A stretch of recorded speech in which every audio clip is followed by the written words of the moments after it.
நன்றி நன்றி நன்றி மூர்த்தி, நன்றி மூர்த்தி. நண்பர்கள் அனைவருக்கும் என்னுடைய அன்பான பணிவான வணக்கங்கள். என் பெயர் ஜான். நான் ஒரு குடிநோயாளி. எல்லாம் வல்ல இறைவனோட அருளாலையும் தோழமையில இணைந்து செயல்படுவதால் நான் பெற்றுக்கொள்ளக்கூடிய அனுபவம், தெம்பு, நம்பிக்கை ஆகியவற்றாலும் இன்னைக்கு ஒரே ஒரு நாள் நான் குடிக்கல, தெளிவா, மன நிறைவா, அமைதியா வாழ என்னாலான எல்லா முயற்சிகளையும் செய்து கொண்டிருக்கின்றேன். இன்றைக்கு கோயம்புத்தூர் ஒருங்கிணைப்பு குழு மனசாட்சியின் தீர்மானத்தின் அடிப்படையில நடந்து கொண்டிருக்கிற இந்த ஆன்லைன் கூட்டத்துல 24 hours a day அப்படின்ற புத்தகத்துல இருந்து ஒவ்வொரு நாளும் ஒவ்வொரு பக்கமாக எடுத்து குழுவின் மனசாட்சியின் தீர்மானத்தின் அடிப்படையில கலந்தாய்வு செய்து கொண்டிருக்கின்றோம். அந்த அடிப்படையில இன்னைக்கு நாம அடைஞ்சிருக்கிற பக்கம் மே மாதம் 9ஆம் நாள். இந்த மே மாதம் 9ஆம் நாள் சிந்தனையை வாசிக்கிறதுக்கு நண்பர் மூர்த்தி அவர்களை அன்போட கேட்டுக்கிறேன்.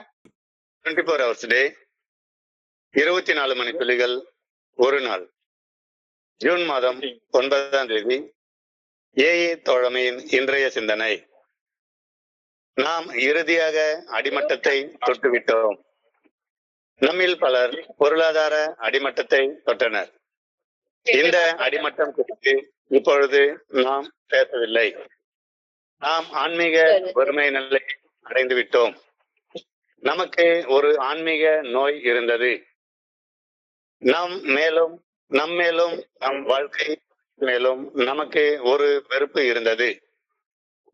நம்மால் சரியாக வாழ முடியவில்லை. ஒன்று, நமது வாழ்க்கையை நாம் முடித்துக் கொள்ள வேண்டும். இல்லை என்றால் மாற்றம் பெற ஏதாவது செய்தாக வேண்டும். இந்த இரு தேர்வுகளுள் ஒன்றை எடுக்க வேண்டிய நிலையில் நாம் இருந்தோம். நான் மாற்றம் அடைய ஏதோ ஒன்று செய்கிறேன் என்ற விதத்தில் மகிழ்ச்சி அடைகின்றேனா? இன்றைக்கான தியானம். நம்பிக்கை என்பது கண்ணால் காண்பதன் விளைவு அல்ல. நான் இடம் மற்றும் காலம் என்ற எல்லைகளுடைய ஒரு பெட்டியில் அடைக்கப்பட்டிருப்பவன்.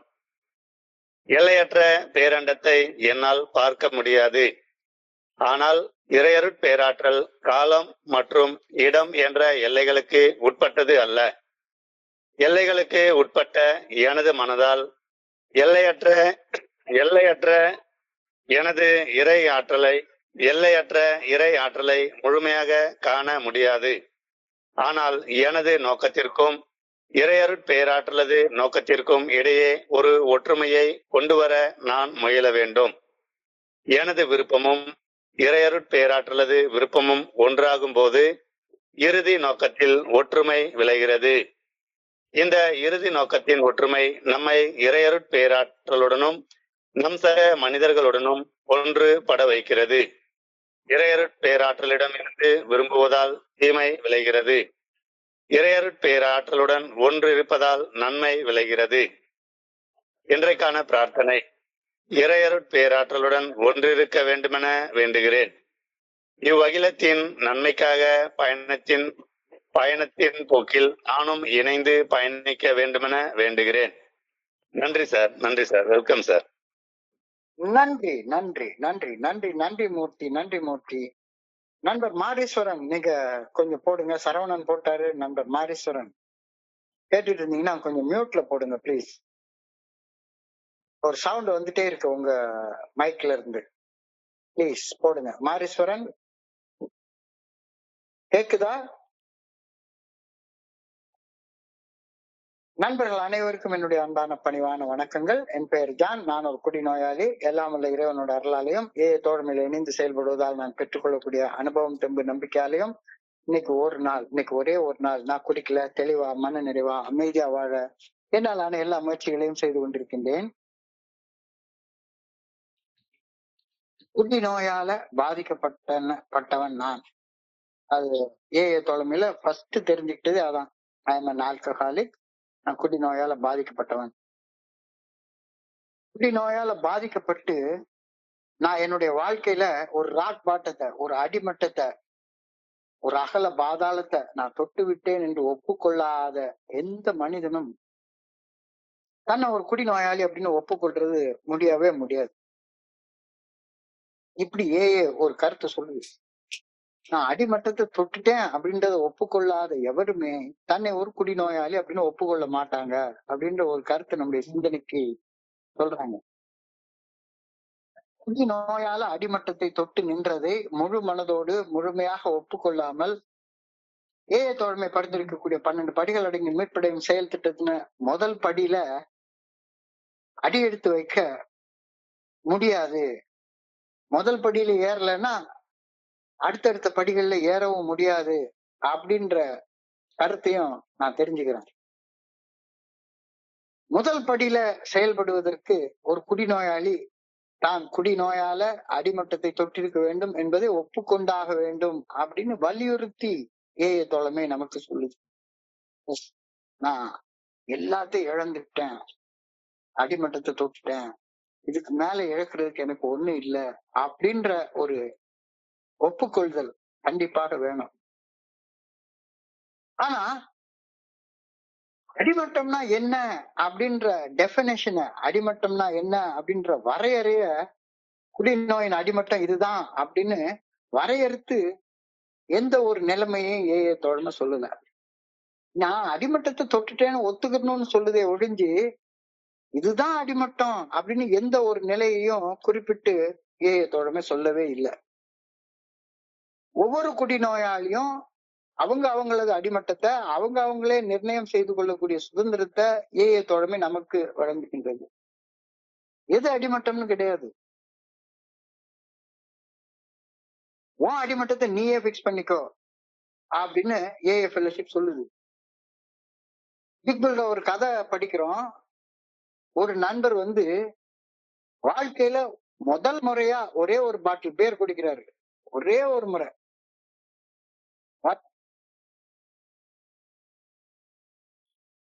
ஒரு பாட்டில் பியர் குடிக்கிறாரு. அந்த பியர் குடிச்சிட்டு அவரு அமெரிக்காவில் உள்ள ஒரு ஃபேமஸான மியாமி பீச்சுக்கு போறாராம். அந்த மியாமி பீச்சுக்கு போறப்ப தான் கண்ணுல போட்டிருந்த ஒரு விலை உயர்ந்த ஒரு பல லட்சக்கணக்கான மதிப்புள்ள ஒரு மூக்கு கண்ணாடிய தொலைச்சிடுறாரு. ஐயோ, நான் என் வாழ்க்கையில இந்த மாதிரி இருந்ததே கிடையாது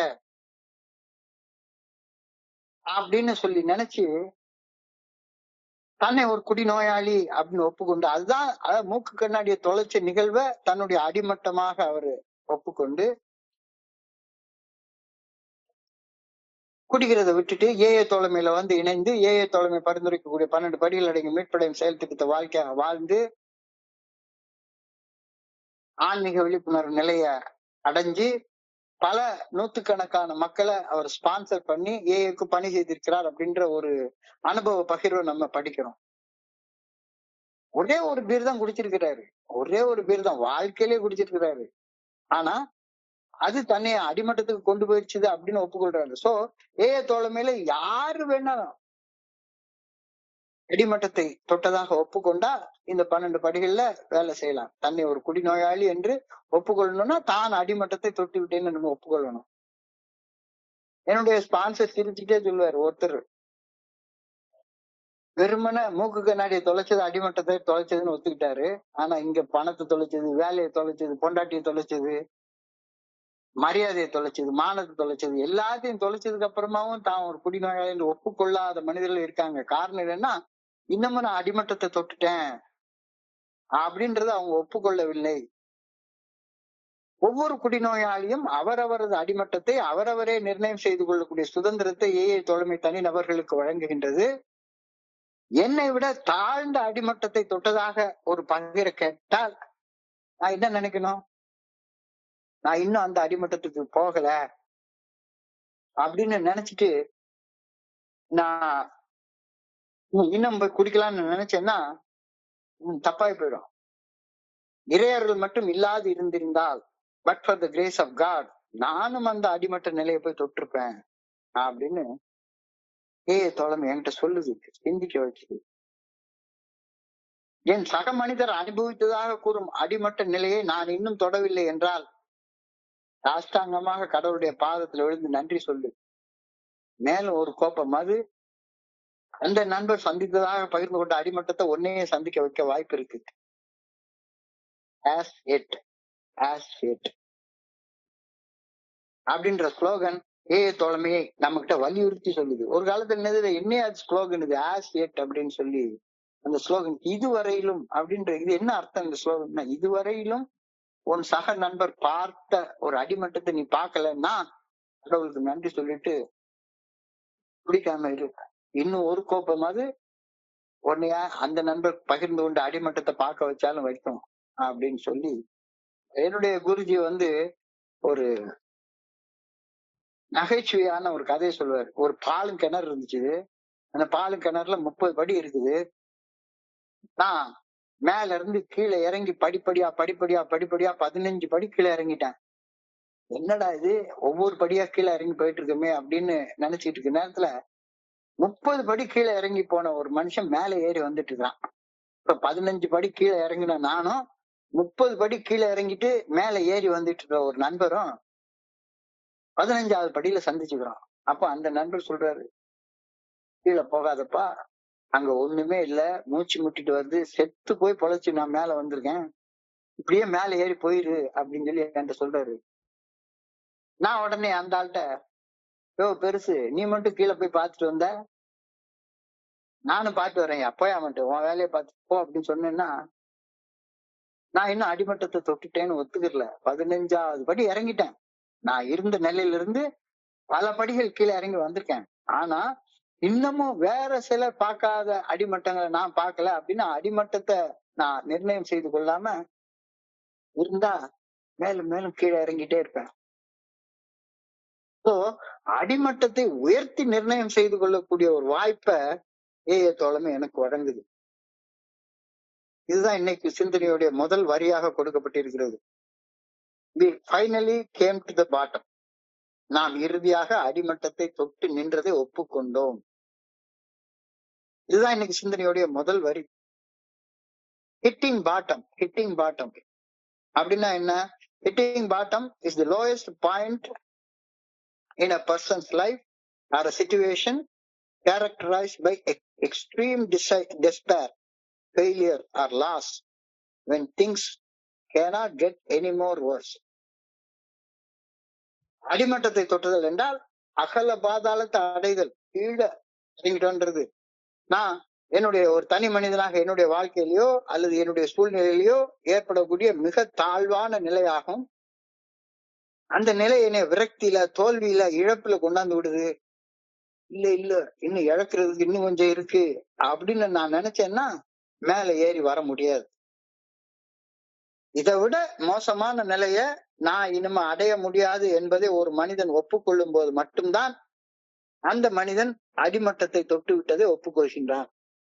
நான் ஒரு குடிநோயாளி என்று ஒப்புக்கொள்கின்றான்.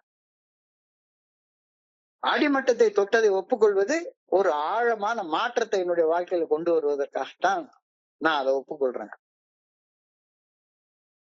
ஒரு ஆழமான மாற்றத்திற்கான கிரியா உக்கியாக, கேட்டலிஸ்டாக செயல்பட்டு தனிநபர்களை தங்களுடைய செயல் அடிமைத்தனத்திலிருந்து செயல் அடிமைத்தனத்தை கைவிடவும், எனக்கு ஒரு ஸ்பான்சர்ஷிப் வேணும், எனக்கு அன்பு வேணும், எனக்கு ஆதரவு வேணும், உதவி வேணும் அப்படின்னு கேட்கவும், தன்னுடைய வாழ்க்கைய மீண்டும் கட்டி எழுப்புவதற்கும் இந்த அடிமட்டத்தை தொட்டுட்டேன் அப்படின்ற ஒப்புக்கொள்தல் ரொம்ப தேவைப்படுது.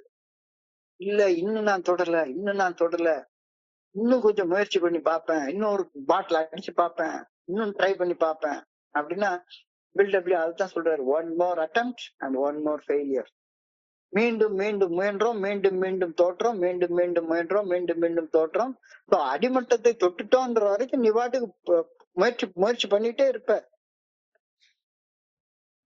It acts as a catalyst for profound change, often forcing individual to stop destructive habits and help them begin rebuilding their lives. ரொம்ப அழகா சொன்னோம். இதை விட கீழே போக முடியாது, வேற ஒண்ணும் கிடையாது அப்படின்றத ஒரு மனுஷன் ஒப்புக்கொள்ளும் போது மட்டும்தான் தான் அடிமட்டத்தை தொட்டதை ஒப்புக்கொள்றான். அடிமட்டத்தை தொட்டதை ஒப்புக்கொள்வது என்பது அவனுடைய மாற்றத்திற்கான ஒரு கிரியா ஊக்கியாக அமைகின்றது. அப்ப அடிமட்டத்தை தொட்ட காரியத்தை அதை தொட்டதுக்காக நான் என்ன தப்பு செஞ்சுட்டு இருந்தேன் அப்படின்றத ஒப்புக்கொண்டு அந்த செயல் அடிமைத்தனத்தை, அடிக்ஷனை விடுறதுக்கான உதவியை நாட அப்பதான் ஆரம்பிப்பான். இல்லாட்டி போனா அது வரைக்கும் இல்ல நான் தனியா பார்த்துப்பேன், வேண்டாம், எனக்கு ஒண்ணுமே வேண்டாம், ஸ்பான்சர் வேண்டாம், ஸ்டெப் வேண்டாம், ட்ரெடிஷன் வேண்டாம், அப்படிதான் சொல்லிட்டே இருப்பான் கடைசி வரைக்கும். இப்ப இந்த இடத்துல பார்த்தோம்னா இது பொருளாதார அடிமட்டத்தை பத்தி பேசல. பொருளாதார அடிமட்டத்தை பத்தி இங்க பேசவே இல்லை. உடல் நலம், மனநலம், உணர்வு நலம், உறவுகளில் ஒரு மோசமான அடிமட்ட நிலை, இத பத்தி தான் பேசுது.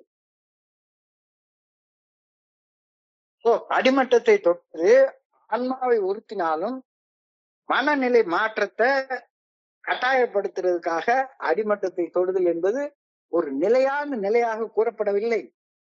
அடிமட்டத்தை தொட்டுறது பெர்மனண்டா அவ்வளவுதான், அதே அடிமட்டத்துல தான் எல்லாரும் இருக்கணும் அப்படின்னு சொல்லவே இல்லை. அடிமட்டத்தை தொடுவது ஒரு தற்காலிகமான நிலை மட்டும்தான், டெம்பரரி நிலை, டெம்பரரி ஸ்டேஜ் தான் இது.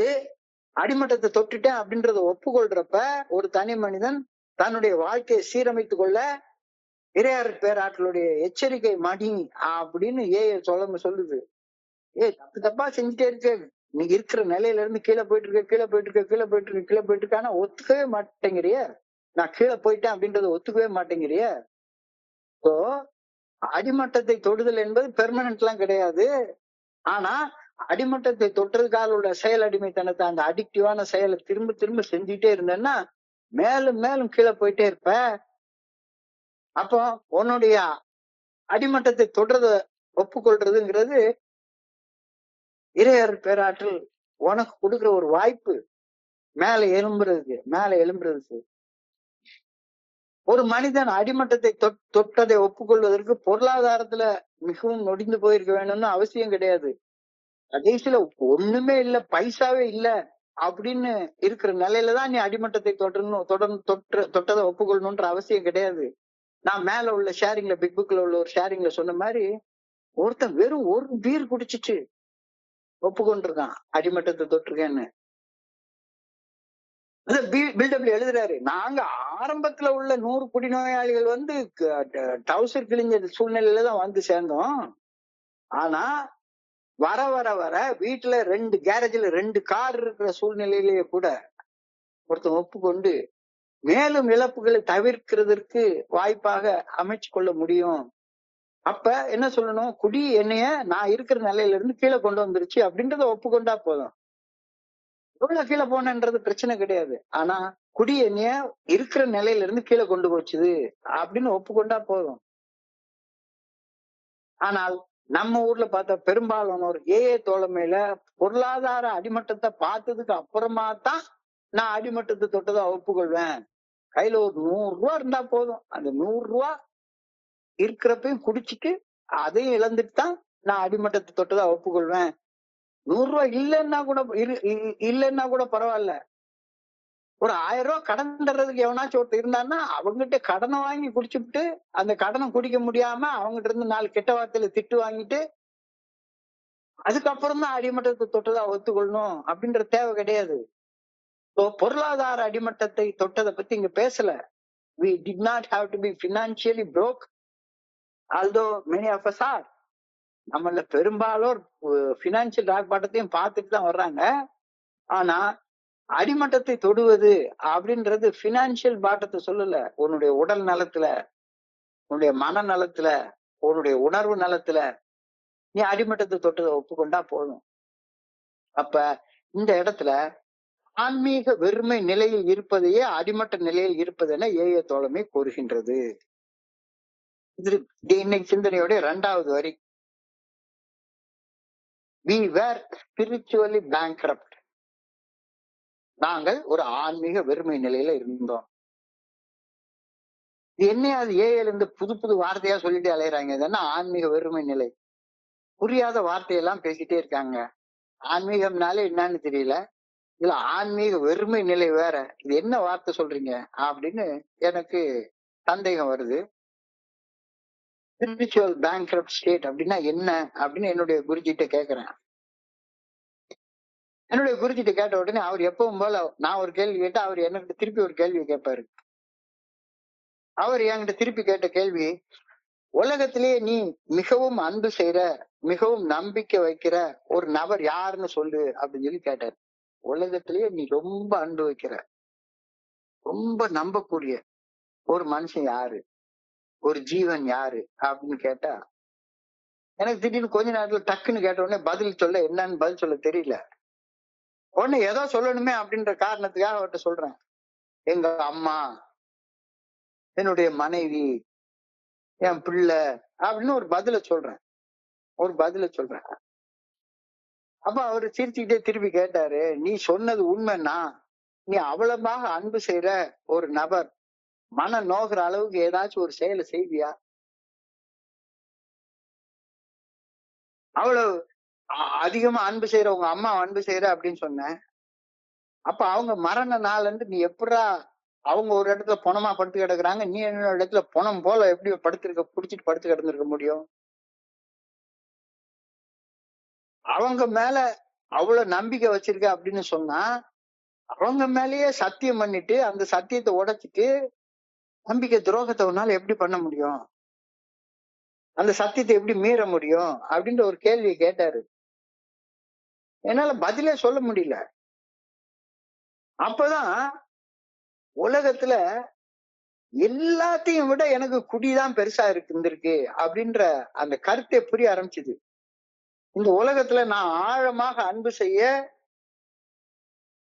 என்ன பெத்த அம்மாவை உட்பட யாருமே இல்ல.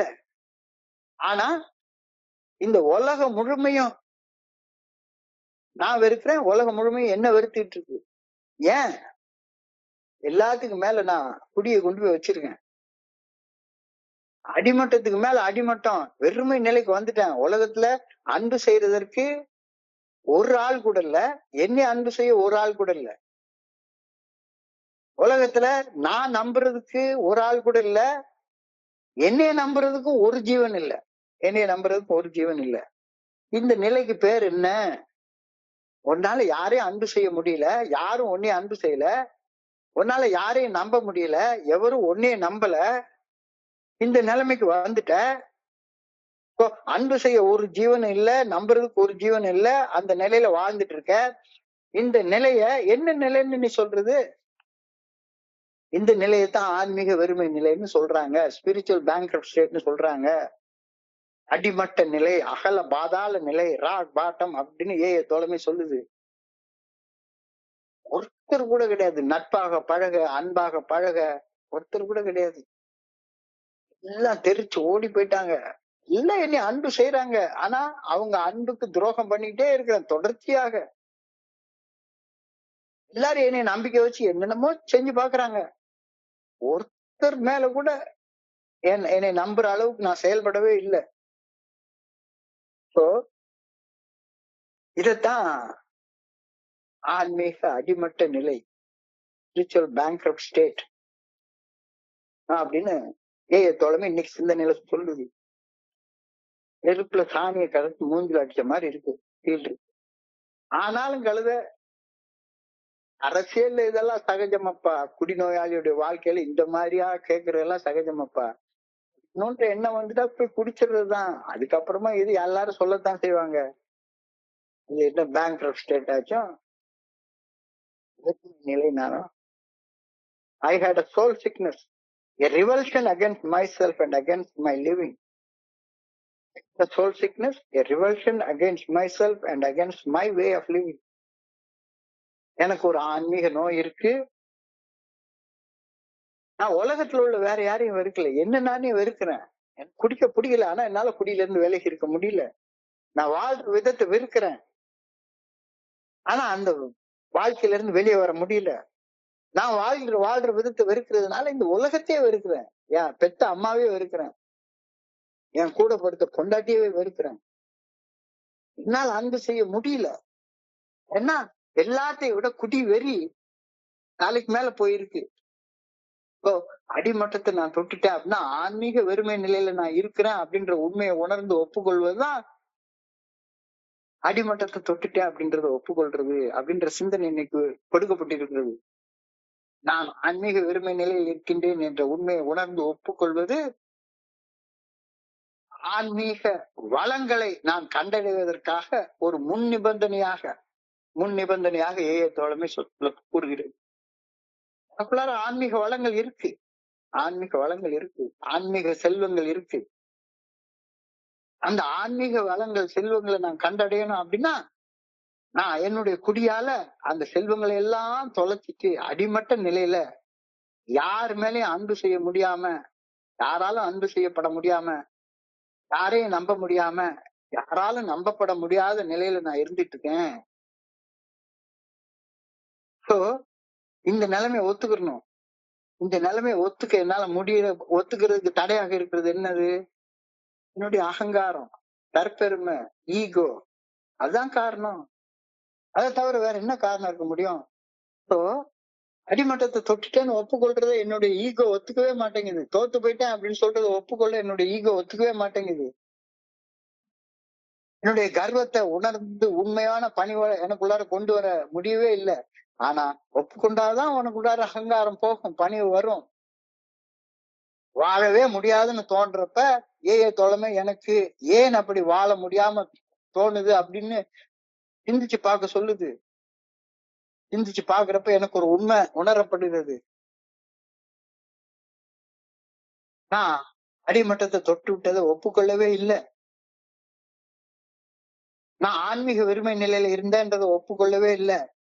எனக்கு ஒரு ஆன்மீக நோய் இருக்குன்றதெல்லாம் ஒப்புக்கொள்ளவே இல்லை. என்னையும் நான் வாழ்ற வாழ்க்கை எனக்கு பிடிக்கல அப்படின்ற உண்மையை நான் ஒப்புக்கொள்ளல.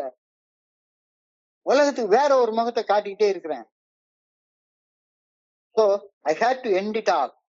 I had to end it all and do something so that life will improve. இதை நான் கண்டிப்பா ஒரு முடிவுக்கு கொண்டு வந்துதான் தீரணும். இதுல இருந்து மீள நான் ஏதாவது செஞ்சாகணும். இல்லைன்னா மேல மேல இன்னொரு அடிமட்டம் புதுசா அடிமட்டங்களை நான் பார்த்துக்கிட்டே இருப்பேன். புதுசா அடிமட்டங்களை நான் பார்த்துட்டே இருப்பேன். 1 லட்ச ரூபாய் கடன் இருக்கிறப்பயே அடிமட்டத்தை பார்த்துட்டு நான் ஒப்புக்கொண்டுட்டேன்னா 1 லட்ச ரூபாய் 2 லட்ச ரூபாய் ஆகாது, 2 லட்ச ரூபாய் 10 லட்ச ரூபாய் ஆகாது, 10 லட்ச ரூபாய் 20 லட்ச ரூபாய் ஆகாது. எதுவும் செய்யலைன்னா புது அடிமட்டங்களை நான் பார்த்துட்டே இருப்பேன். புது அடிமட்டங்களை பார்த்துட்டே இருக்க அப்படின்னு சொன்னா இன்னைக்கு தியானத்துக்கு கடந்து போகும். ஏதாவது ஒரு செய்யணும் அப்படின்றத நீ ஒப்புக்கொண்டுதான் ஆகணும். இன்றைக்கான தியானம் ஒரு விஷயத்த சொல்லுது. கடவுள் கடவுள் கடவுள்னு சொல்றாங்களே, இறைவன் சொல்றாங்களே, அந்த இறைவனை யாராச்சும் கண்ணால பார்க்க முடியுமா? போட்டோல பார்க்கலாம், ஒரு சிலையில பார்க்கலாம், ஆனா நேர்ல கண்ணால பார்க்க முடியுமா? இறையருட் பேராற்றலை யாரும் கண்ணால் நேரடியாக பார்க்கவே முடியாது. ஆனால் இறையருட் பேராற்றல் இந்த பிரபஞ்சத்தையே இயக்கக்கூடிய பிரபஞ்ச இயக்க பேராற்றலாக அமைகின்றது அப்படின்ற கருத்தை நம்பலாம். I can believe. இதுதான் இன்னைக்கு தியானத்துடைய முதல் வரி. Faith is not seeing but believing. Faith is not seeing but believing. கண்ணுக்கு புலப்படாதவை குறித்த ஐயமற்ற நிலை, கண்ணுக்கு புலப்படாதவை குறித்த ஐயமற்ற உள் உறுதி. Faith is the substance of things hoped for and the evidence of things unseen. பார்வைக்கு அப்பாற்பட்ட உள்ள உறுதிப்பாடு. Trust over sight. பார்வைக்கு அப்பாற்பட்ட உள்ள உறுதிப்பாடு, வெகுமதி. இந்த நம்பிக்கையால நமக்கு கிடைக்கக்கூடிய ரிவார்ட் மூலமாக நம்பிக்கை வளர ஆரம்பிக்கும். I cannot see God beyond the shell of time and space because I am limited in a box of space and time. நான் என்னுடைய உடம்பு ஒரு குறிப்பிட்ட இடத்துக்குள்ளாரையும் ஒரு கால எல்லைக்குள்ளாரையும் அடக்கப்பட்டிருக்கிறதுனால இடம் மற்றும் காலம் என்ற எல்லைகளை கடந்து நிற்கக்கூடிய அந்த இறையருட் பேராற்றல என்னால கண்ணால பார்க்கவே முடியாது. என்னுடைய மனித உடல் குறிப்பிட்ட இடத்துல பிறந்துச்சு. திருநெல்வேலி டிஸ்ட்ரிக்ட்ல பாளையங்கோட்டன்ற ஒரு ஊர்ல 1957 வருஷம் நான் பிறந்தேன். ஒரு குறிப்பிட்ட இடத்துல ஒரு குறிப்பிட்ட நேரத்துல நான் பிறந்தேன். என்னுடைய உடல் பிறந்தது. இந்த உடல் ஏதாவது ஒரு காலத்துல ஏதாவது ஒரு இடத்துல உயிர் போயிடும். அப்போ உயிர் இறக்குற நேரத்திலயும் ஒரு காலம் ஒரு இடம் இருக்கும். இது மாறாத உண்மை. இது கண்ணால காணக்கூடிய உண்மை. பிறப்பும் இறப்பும், மனிதனுடைய உடல் பிறக்கிறதும் மனிதனுடைய உடல் இறக்குறதும் கண்ணால பார்க்கக்கூடிய உண்மை. இந்த கண்ணால பார்க்கக்கூடிய உண்மையை நம்பணும்ன்ற அவசியம் எல்லாம் கிடையாது. ஆனா என்னுடைய மனித உடம்புக்குள்ளார அருவமாக மறைவாக உள்ள இருந்து என்னை இயக்கக்கூடிய அந்த ஆன்மா, நான் பிறந்த நாள் அன்னைக்குதான் பிறந்துச்சுது, அது நான் இறக்கும் நாள் அன்று அந்த ஆன்மாவும் இறந்து போயிடும், இந்த பிரபஞ்சத்திலிருந்து அந்த ஆன்மா மறைஞ்சு போயிடும் அப்படின்னு நான் கருதினால் இந்த ஆன்மீக கருத்துக்கள் பேசுறதே நான் நிறுத்திடலாம். எனக்குள்ளார இருக்கக்கூடிய உயிர், எனக்குள்ளார இருக்கக்கூடிய என்னை இயக்கக்கூடிய ஆன்மா பிறக்கவும் இல்லை இறக்கவும் செய்யாது. அது நிலையாக சுயம்புவாக இருந்து கொண்டே இருப்பது அப்படின்றது ஆன்மீகத்தோடைய அடிப்படை. ஆன்மா பிறப்பதில்லை, ஆன்மா இறப்பதில்லை. ஆனா அந்த ஆன்மாவை யாருமே கண்ணால பார்க்க முடியாது. ஆன்மா இறையற் பேராற்றல் என்ற மிகப்பெரிய மிகப்பெரிய மிக மிக மிக பெரிய முழுமையின் மிக மிக சிறிய துகள் போன்ற ஒரு சின்ன அங்கம். ஆன்மா எப்படி இறைவன் காலத்தையும் இடத்தையும் கடந்து நிக்கிறாரோ அதே மாதிரி என்னுடைய ஆன்மாவும் காலம் இடம் என்ற குறுகிய எல்லைகளுக்கு உட்பட்ட உடலையும் கடந்து இருக்கக்கூடிய ஒண்ணு. என்னுடைய உடலாலும் மனதாலும் இறையற் பேராற்றலின் சிறு துகளாக, அருட்பெரும் ஜோதியாக, தனிப்பெரும் கருணையாக எனக்குள்ளார இருக்கக்கூடிய ஆன்மாவை கண்ணால பார்க்க முடியாது. ஆனா ஆன்மா இல்லைன்னா நான் இல்லை. செத்து போனோன்னு என்ன சொல்றான்? இன்னாரது ஆன்மா உடலை விட்டு பிரிந்தது. அப்போ என்ன பண்ணுவோம்? ஆன்மா பிரிஞ்ச உடனே உடலுக்கு வச்சிருக்கிற பேரை எடுத்துருவோம். பேர் நினைக்கு பிணம் என்று பெயரிட்டு, ஊரெல்லாம் கூடி ஒலிக்கு ஓலமிட்டு, சூரியன் காற்றிடை கொண்டு போய் சுட்டிட்டு நீரில் மூழ்கி நினைப்பு ஒளிந்தனரே. சோ உடம்பு செத்து போச்சுன்னா உடம்பு எரிச்சிருவாங்க. ஆனா ஆன்மாவுக்கு என்ன ஆகுது எவனுக்கும் தெரியாது. ஆனால் காலத்துக்கும் இடத்திற்கும் உட்பட்ட என்னுடைய மனதால் படைக்கப்பட்ட நோக்கத்தை நம்பிக்கையின் மூலமாக அறிந்து கொள்ளலாம். நான் எதுக்காக படைக்கப்பட்டேன் அப்படின்ற நோக்கத்தை நான் அழகா தெரிஞ்சு கொள்ளலாம். நான் என்ன நோக்கத்திற்காக படைக்கப்பட்டேன் அப்படின்றத அறிஞ்சு கொள்வதன் மூலமாக அந்த நான் படைக்கப்பட்ட நோக்கத்தையே என்னுடைய வாழ்க்கையின் நோக்கமாக முழு மனதோடு ஏற்றுக்கொண்டு வாழ முற்படும் போது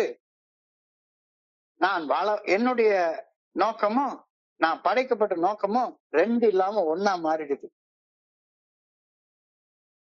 இந்த இடத்துலதான் தியானத்துல ரொம்ப அழகான ஒரு கருத்து சொல்றாரு. எனக்கு என்னுடைய படைக்கப்பட்ட நோக்கம் என்னன்னே தெரியல. நான் படைக்கப்பட்ட நோக்கம் நல்லா சுகமா வாழ்றது, நல்லா சாப்பிடுறது, ஊர் சுத்துறது, இனப்பெருக்கம் செய்யறது, இதை தவிர எனக்கு வாழ்க்கையில நோக்கமே இல்லை அப்படின்றப்ப தொல்லைகளுக்கு உள்ளார போய் மாட்டிக்கிறேன். ஏன்னா உடல் மனம் அதை மட்டும்தான் எல்லைகளா வச்சு வாழ்ந்து கொண்டே இருக்கிறேன். அதையும் தாண்டி நான் படைக்கப்பட்டதுக்கு ஒரு நோக்கம் இருக்கிறது. அந்த நோக்கத்தை நிறைவேற்றும் போது, அந்த நோக்கத்தின்படி வாழும்போது, அந்த நோக்கத்தை முழுமையாக ஏற்றுக்கொண்டு வாழும்போது நான் வாழக்கூடிய நோக்கமும் நான் படைக்கப்பட்ட நோக்கமும் அண்டாக இல்லாம ஒன்னாக மாறிடுது. ஒன்றாக ஒன்றித்து இரண்டு இல்லாம ஒன்னாக மாறிவிடுகின்றன. இந்த ஒன்றிப்பு தான் எனக்கும் என் சக மனிதர்களுக்கு இடையில உள்ள அன்பையும் ஒற்றுமையும் வளர்க்கின்றது. நான் படைக்கப்பட்ட நோக்கம் புரிஞ்ச உடனே யாரையும் நான் கொல்ல மாட்டேன். அன்போட ஒற்றுமையோட யாரு கூடயும் சண்டை போட மாட்டேன். ஏன்னா நான் படைக்கப்பட்ட நோக்கம் அன்பு செய்து வாழ்றது, சாகடிச்சு வாழ்றதுக்காக இல்ல அப்படின்றது புரிஞ்சுது. So I must try to make union between my purpose and the purpose of the good orderly direction of God. நான் செய்ய வேண்டியதெல்லாம் நான் எதுக்காக படைக்கப்பட்டேன் அப்படின்ற அந்த நோக்கத்தை தெரிஞ்சு கொண்டு அந்த நோக்கத்தை என்னுடைய வாழ்க்கையை நோக்கமாக வைத்துக் கொள்ளும் போது முரண்பாடு போயிடுது. என்னுடைய செயல் நோக்கமும் நான் இறையற் பேராற்றலால் படைக்கப்பட்ட செயல் நோக்கமும் ஒன்றாகும் போது, ஒன்றாக மாறும் போது அன்பு உள்ளுக்குள்ளார உருவாகுது. எனது செயல் நோக்கமும் இறையற் பேராற்றலின் செயல் நோக்கமும் ஒன்றாகும் போது எனக்குள்ளார வெறுப்பு வர்றதே கிடையாது. எது மேலயும் வெறுப்பு வரவே செய்யாது. வெறுப்பு வரவே செய்யாது. அன்பு நன்மையையும் தீமையையும் பாகுபடுத்தி பார்க்குது. அன்பு நன்மையை செய்யும், வெறுப்பு தீமையை செய்யும். அவ்வளவுதான். அன்பு நன்மையை செய்து, வெறுப்பு தீமையை செய்யும். அப்ப அன்பு எப்ப உருவாகுது? என்னுடைய நோக்கமும், நான் படைக்கப்பட்ட நோக்கமும், நான் வாழ்ற நோக்கமும், நான் கடவுளால படைக்கப்பட்ட நோக்கமும் ஒன்னாகும் போது அன்பு உண்டாகுது. நான் படைக்கப்பட்ட நோக்கமும், கடவுள் என்னை படைச்ச நோக்கமும் வேறு வேறாக இருக்கிறப்ப, ரெண்டு நோக்கமாக இருக்கிறப்ப உள்ளுக்குள்ளார ஒரு முரண்பாடு உண்டாகுது. அன்புக்கு பதிலாக வெறுப்பு, மனக்கசப்பு, எரிச்சல், ஆத்திரம், கோபம், பயம், பொறாமை இதெல்லாம் உண்டாகுது. So by trying to merge my mind with the mind of God, oneness of purpose results. By trying to merge my mind with the mind of God, அதாவது இறைவன் என்னை படைக்கப்பட்ட நோக்கத்தோட என்னுடைய வாழ்ற நோக்கமும் ஒன்னாகிறப்ப oneness of purpose results. This oneness of purpose puts me in harmony with God and others. என்னுடைய படைக்கப்பட்ட நோக்கமும் நான் வாழ்ற நோக்கமும் ஒன்னாகும் போது எல்லாருக்கூடயும் ஒற்றுமையாக, கடவுளுடைய ஒற்றுமையாக ஆன்மீகத்துல நான் வாழ்றேன். Evil comes from being in disharmony with God. தீமை எப்ப வருது? படைக்கப்பட்ட நோக்கத்துக்கு முரணாக வாழ்றப்ப வருது. அது தீமை வருது. And good comes from being in harmony with God. இறைவனோட ஒன்னாக இருக்கிறப்ப எனக்கு நன்மை விளையுது. இறைவனோட படைக்கப்பட்ட நோக்கமும் நான் செயல்படுற நோக்கமும் வேறாக இருக்கிறப்ப தீமை விளையுது. இத கொஞ்சம் யோசிச்சு பாரு. இப்போ தீமைனா அந்த அடிமட்டம், ஸ்பிரிச்சுவல் பேங்க் ஆஃப் ஸ்டேட். என்னுடைய வாழ்க்கையில தீமைக்கு மேல ஏன் நடந்துட்டு இருக்கு? My purpose and God's purpose are different. வேறையா இருக்கு. நான் வாழ்ற நோக்கமும் இறைவன் என்னைய படைச்ச நோக்கமும் ஒன்னாக இருக்கிறப்ப நான் அடிமட்டத்தை தொட மாட்டேன். மேல்மட்டத்தை நோக்கி மேல போயிட்டே இருப்பேன். இவ்வளவுதான் இன்னைக்கான தியானத்தை கொடுத்திருக்காங்க ரொம்ப அழகா. I pray that I may be in harmony with God. பேராற்றலுடன் நான் ஒன்றித்திருக்க வேண்டும் என வேண்டுகின்றேன். I pray that I may get into the stream of goodness in the universe. இந்த பிரபஞ்சத்தின் நன்மைக்கென, அந்த நன்மைக்கான பயணத்தின் போக்குல நானும் இணைந்து பயணிக்க வேண்டும் என ஆண்டவா உண்மை வேண்டுகின்றேன். இந்த பிரபஞ்சம் நன்மையிலேதான் பயணிச்சுட்டே இருக்குது. படைக்கப்பட்ட நாள்ல இருந்து எல்லாமே நன்மைக்காக நடந்து கொண்டே இருக்கு. இந்த நன்மைக்கான பயணத்துல அந்த பர்பஸ்ல நானும் இணைஞ்சு பயணிக்கணும். எனக்குன்னு ஒரு பாதை, கடவுள் வகுத்த பாதையில நான் பயணிக்கணும். பாதை வகுத்த பின்பு பயந்தென்ன லாபம், அதில் பயணம் நடத்திவிடு மறைந்திடும் பாவம்.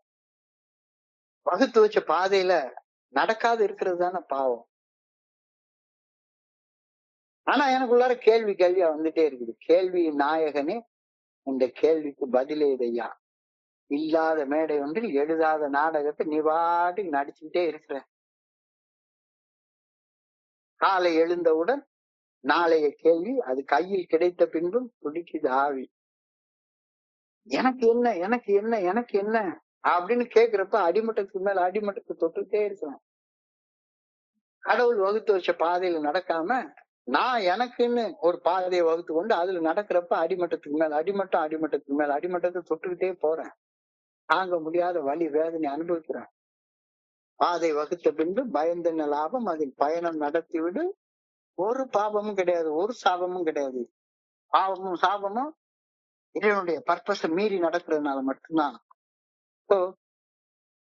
ரொம்ப அழகான பிரார்த்தனை. இன்றைய சிந்தனைய சுருக்கமாக எடுத்து பார்த்தோம்னா, அடிமட்டத்தை தொட்டு விட்டேன் என்ற ஒப்புக்கொள்ளாத எவருமே, அடிமட்டத்தை தொட்டுட்டேன் அப்படின்னு ஒப்புக்கொள்ளாத எவருமே தன்னை குடிநோயாளி என்று ஒப்புக்கொள்ளவே முடியாது. But for the grace of God there go I. இறைவனது அருள் இல்லாது இருந்திருந்தால் நான் அந்த அடிமட்டத்துல தான் இன்னும் கிடந்துட்டே இருந்திருப்பேன். இதுவரையிலும் ஒரு நண்பர் பகிர்ந்து கொண்டிருக்கக்கூடிய அடிமட்ட நிலையை நான் இதுவரைக்கும் தொடாம இருந்திருந்தேன்னா கடவுளுக்கு நன்றி சொல்லு. இன்னொரு கோப்பையாவது அந்த அடிமட்டத்தை ஒண்ணு தொட வைக்கிறதுக்கு வாய்ப்பாக அமைஞ்சிடும். இப்ப இந்த அடிமட்டம் அப்படின்னு சொல்றது எந்த அடிமட்டம்னு சொல்றாங்க? பினான்சியல் ராக் பாட்டத்தை பத்தி சொல்லவே இல்லை. We did not have to be financially broke, although many of us were financially broke. ஆனா இங்க அடிமட்டம்னு சொல்றது ஆன்மீக வெறுமை நிலையில இருக்கிறது தான் அடிமட்ட நிலையில இருக்கிறதாக சொல்றாங்க. We have to admit that we were spiritually bankrupt. ஆன்மீக வெறுமை நிலை. ஆன்மீக வெறுமை நிலைன்னா என்ன அர்த்தம் அப்படின்னு சிந்திச்சு பாக்குறப்பதான் என்னுடைய குருஜி எனக்கு சொன்ன கருத்து உங்க கூட பகிர்ந்து கொண்டேன். இந்த உலகத்துல எனக்கு அன்பு செய்ய ஒருத்தர் கூட இல்ல. கடைசியில எங்க அம்மாவை, பொண்டாட்டிய, பிள்ளைய, என் வேலைய, ஏன் குடிக்கிறது கூட அன்பு செய்து குடிக்க தெரியல. அன்பு செய்ய ஒருத்தருமே இல்லை. ஆனா அந்த வெறுக்கிறதுக்கு இந்த உலகமே இருந்துச்சு. நம்புறதுக்கு, என் மேல நம்பிக்கை வைக்கிறதுக்கு ஒருத்தர் கூட இல்லை. ஆனா சந்தேகப்படுறதுக்கு இந்த உலகமே இருந்துச்சு. சந்தேகப்படுறதுக்கு உலகமே இருந்துச்சு. அன்பு செய்ய ஒரு ஜீவனும் இல்லை, நம்புறதுக்கு ஒரு ஜீவனுமே இல்லை. அந்த நிலையை என்ன நிலைன்னு சொல்றது? அதுதான் ஆன்மீக வெறுமை நிலைன்னு சொல்றாங்க. புரிஞ்சுக்கோ. எனக்கு ஒரு அந்த ஆன்மீக வெறுமை நிலை என்ற சோல் சிக்னஸ் இருக்குது. It is a revolution against myself and against my way of living. நான் என்னையே வெறுக்கிறேன். நான் வாழ்ற விதத்தை வெறுக்கிறேன். அதனால இந்த உலகத்தையே வெறுக்கிறேன். இப்போ நான் ஆன்மீக வெறுமை நிலையில இருக்கிறேன் அப்படின்ற உண்மையை உணர்ந்து ஒப்புக்கொள்வது ஆன்மீக செல்வத்தை, ஆன்மீக செழிப்பை, ஆன்மீக வளங்களை கண்டு உணர்வதற்காக பெற்றுக்கொள்வதற்கு ஒரு முன் நிபந்தனையாகவே தோழமை சொல்லுது. இந்த ஒப்புக்கொள்தல் என்னுடைய அகங்காரத்தை, தற்பெருமைய, கர்வத்தை, ஈகோவை உடைச்சு தூர போட்டாதான் ஒப்புக்கொள்ள முடியும். நான் அடிமட்டத்தை தொட்டதை ஒப்புக்கொள்ளணும், நான் ஆன்மீக வெறுமை நிலையில இருந்ததை ஒப்புக்கொள்ளணும், எனக்கு ஒரு ஆன்மீக நோய் இருக்கின்றதை ஒப்புக்கொள்ளணும், என்னையும் நான் வாழ்ற வாழ்க்கையும் எனக்கு பிடிக்கலங்கிறத நான் ஒப்புக்கொள்ளணும். எல்லாத்தையும் ஒரு முடிவு கொண்டு வரணும். முடிவுக்கு கொண்டு வர முடியலன்னா கடவுள்னா யாருன்னு பாரு. ஏன் முடிவு கொண்டு வர முடியல? கடவுள் உன்னால கண்ணால பார்க்க முடியாது. ஆனா கடவுள் உன்னைய எதுக்காக படைச்சார் அப்படின்ற நோக்கத்தை தியானத்தின் மூலமாக உன்னால அறிந்து கொள்ள முடியும். அப்போ நீ வாழ்ற நோக்கமும் நான் வாழ்ற நோக்கம் என்ன? உலகத்துல இருக்கக்கூடிய எல்லா வகையான இன்பங்களையும் அனுபவிச்சிடணும், ஊர் ஊரா சுத்திடணும், பணத்தை சேர்க்கணும், விதவிதமா ட்ரெஸ்ஸ போடணும், பயங்கரமா டூயட் பாடணும், இனப்பெருக்கம் செய்யணும், நான் ஆம்பளைன்னு உலகத்துக்கு நிரூபிச்சு காட்டணும். இதுதான் என்னுடைய நோக்கம்னு நினைச்சிட்டு இருக்கோம். ஆனா கடவுள் எனக்காக படைக்கிற ஒரு நோக்கத்தை வச்சிருக்கிறாரு. என் கடன் பணி செய்து கிடப்பது அப்படின்ற ஒரு நோக்கத்தை வச்சிருக்கிறாரு. அப்ப என்னுடைய நோக்கமும், அதாவது நான் வாழ்ற நோக்கமும், கடவுள் என்னை படைச்ச நோக்கமும் வேறையாக இருக்கிறப்ப முரண்பாடு உள்ள உண்டாகுது. இந்த முரண்பாடுதான் அடிமட்டத்துக்கு மேல அடிமட்டம், அடிமட்டத்துக்கு மேல அடிமட்டம் என்னைய பார்க்க வச்சுட்டு இருக்குது. என்னுடைய நான் வாழக்கூடிய வாழ்க்கை நோக்கமும் இறைவன் என்னைய படைச்ச நோக்கமும் ஒன்னாக இருக்கிறப்ப நான் எனக்குள்ளார ஒரு அக ஒருமைப்பாட்டை, பர்சனல் இன்டெகிரிட்டியை எனக்குள்ளார உணர்றேன். இந்த பர்சனலா இன்டெகிரேட்டடா நான் செயல்படுற நேரத்துல, அக ஒற்றுமையோட செயல்படுற நேரத்துல அடிமட்டங்களுக்கு பதிலாக மேல மேல எழும்ப ஆரம்பிக்கிறேன். ஒரு மேல்மட்டமா மேல மேல மேல எழும்ப ஆரம்பிக்கிறேன். ஸோ நான் செய்ய வேண்டியதெல்லாம் என்ன? நான் வாழ்க்கையில என்ன செயல் நோக்கங்கள் கொண்டு செயல்படுறனோ அந்த நோக்கமும் நான் படைக்கப்பட்ட நோக்கமும் ஒன்னாக இருக்கணும். என் கடன் பணி செய்து கிடப்பதுவே, என் கடன் பணி செய்து கிடப்பதுவே, எங்களுக்காக அவன் சித்தம் என்னவென்று மட்டுமே வேண்டி அதை நிறைவேற்றும் ஆற்றலை கோரி பிரார்த்தித்தோம். கடவுளுடைய பர்பஸ் என்னன்னு புரிஞ்சு கொண்டுட்டோம்னா பிரச்சனை சால்வ். அந்த பர்பஸும் நான் வாழ்ற பர்பஸும் ஒன்னாக இருக்கணும். நான் வாழ்ற பர்பஸும் கடவுள் என்னை படைச்ச பர்பஸும் வேறையா இருக்கிறப்ப உள்ளுக்குள்ளார ஒரு முரண்பாடு ஏற்படுது. அந்த முரண்பாடு என்னைய வீணா போன மனுஷனா மாத்திரு.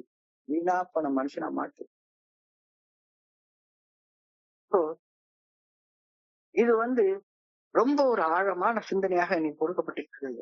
So by trying to merge my mind with the mind of God, oneness of purpose results. என் நோக்கமோ இறைவனுடைய நோக்கமோ ஆகிறப்ப எனக்குள்ளார ஒருமைப்பாடு உண்டாயிருது.